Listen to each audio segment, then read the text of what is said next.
Have you ever just watched a baby, staring out at the world and wondered how in the world they get from that to being able to think about philosophy or plan out their future? Well, today, we're going to unpack the work of Jean Piaget, the psychologist who basically drew the blueprint for how our minds are built, stage by incredible stage. I mean, it's a pretty mind-boggling transformation, right? How we go from a world that's all about seeing and touching and tasting to one filled with things like algebra, ethics, and 5-year plans. That is the exact journey we are about to map out. So, our guide for this trip is the Swiss psychologist Jean Piaget. Now, before Piaget came along, a lot of people just thought of children as, well, miniature, less informed adults. But Piaget completely flipped that idea on its head. He argued that kids are actually active builders, that they are literally constructing their own understanding of the world piece by piece. Okay, so if children are builders, they've got to have tools, right? Well, Piaget identified a few key concepts that act as the mind's essential building blocks. Let's take a look at what's in their toolbox. The first tool is something called a schema. The easiest way to think about a schema is like a mental file folder we use to organize the world. For example, a little kid might have a folder labeled dog, and in that folder they mentally file every single creature they see that has 4 legs and fur. But what happens when that same child sees a cow for the very first time? This is where our mental filing system gets really cool. At first, the child might try what's called assimilation. They'll try to stuff that cow into their existing dog folder. I mean, it has 4 legs, so they might point and yell, "Dog!" But then they learn this is a totally different animal, and that leads to accommodation. They don't just add to the folder, they create a brand new one called cow. And this constant 2-step assimilation and accommodation is how our understanding gets more and more complex and accurate. So, this whole process of assimilating and accommodating, of building and refining all our mental file folders, it doesn't just happen randomly. Piaget was convinced that it unfolds in 4 very distinct stages. It's a predictable journey that every child takes to construct their own cognitive world. And here is the roadmap he laid out. We start at the sensory motor stage right from birth, move through the pre-operational and concrete operational stages, and finally arrive at the formal operational stage in our teen years. The crucial thing here is that Piaget believed this sequence is fixed. We all go through them in this exact order. So, let's start at the beginning. Our journey kicks off in the sensory motor stage. For the first 2 years of life, understanding isn't abstract at all. It is built entirely through what you can sense and what you can do physically. So during this stage, all knowledge comes from touching, tasting, moving, seeing, interacting with the world. But the single biggest breakthrough, the real game changer, is developing object permanence. This is that fundamental, world-altering understanding that things continue to exist even when they're totally out of sight. Just think about a game of peekaboo. For a really young infant, when you cover your face, you have literally vanished from existence. But as object permanence develops, they get the joke. They know you're still there. They'll start searching for a hidden toy, which proves their mental world now includes things that are beyond their immediate sight. Okay, so once the child knows that objects still exist even when they're hidden, they can start representing them in their mind.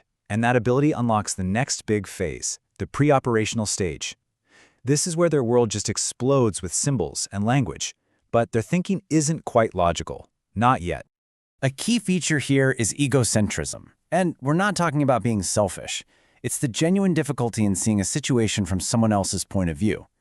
They also tend to focus or concentrate on just one part of a problem, which leads to this major hurdle, the inability to grasp what Piaget called conservation. So here's the classic test. You take 2 identical glasses, same amount of water. Then you pour one into a tall, skinny glass right in front of the child. They will almost always insist that the tall glass has more water. Their mind is completely focused or centrated on just one dimension, the height, and they can't yet logically figure out that the amount of water was conserved. It stayed the same. But then, right around age 7, something just clicks. We enter the concrete operational stage, and this marks the dawn of logical, organized thought. The catch, though? It's still tied to the physical, concrete world they can actually see and touch. So, the major milestone here is finally mastering that tricky concept of conservation. They finally get it. The amount of water didn't change. They can also now understand reversibility, the idea that actions can be undone, and they get way better at sorting things into logical groups. So let's go back to our glasses. The child in this stage now has that total aha moment. They look at the tall glass and the short glass, and they know they hold the same amount. They can even mentally reverse the action and explain why. Logic has officially entered the building. And finally, around age 11, thinking takes its final massive leap. We reach the formal operational stage. This is where thought breaks free from the concrete world of physical objects and just soars into the realm of the abstract. This is the final piece of the whole cognitive puzzle. At this point, the mind develops some serious superpowers. We can now think hypothetically. We can ask those big what-if questions. We can use systematic, step-by-step reasoning to solve problems. We can think about complex ideas like justice and morality, and we can truly plan for the future. This is really the foundation of adult thought. Okay, so we have this amazing map of a child's mind. But what's the point? Why does it matter? Well, Piaget's work wasn't just some abstract theory. It completely revolutionized how we approach education. You see, his theory tells us you can't just lecture a 7-year-old about abstract algebraic concepts. It's just not going to work. You have to match the teaching to their developmental stage. It's why we champion active, discovery-based learning, letting kids experiment and build their own knowledge, with teachers acting more like guides on the side, not lectures at the front. So, what's the final verdict on Piaget's grand theory? Well, like any idea that truly shakes things up, it has a complex and really fascinating legacy. On one hand, his work gave us this powerful framework and really championed the idea of the child as an active learner. But on the other hand, critics point out that he probably underestimated what kids are capable of, and that these stages might not be quite as rigid as he thought. Newer research also shows he didn't put a ton of emphasis on social and cultural factors, which we now know play a huge role. But despite all the valid critiques, this quote really gets to the core of his contribution. Piaget's theory helps explain not just what children think, but how their thinking actually works. And that is a profound shift. And this brings us to a really fascinating final thought. You know, Piaget's stages were based on children interacting with the physical world, with blocks and water and toys. But today's kids are building their schemas with iPads and AI.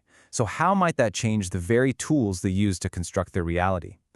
Are the stages he mapped permanent, or is our cognitive journey itself evolving? Now that's something to think about.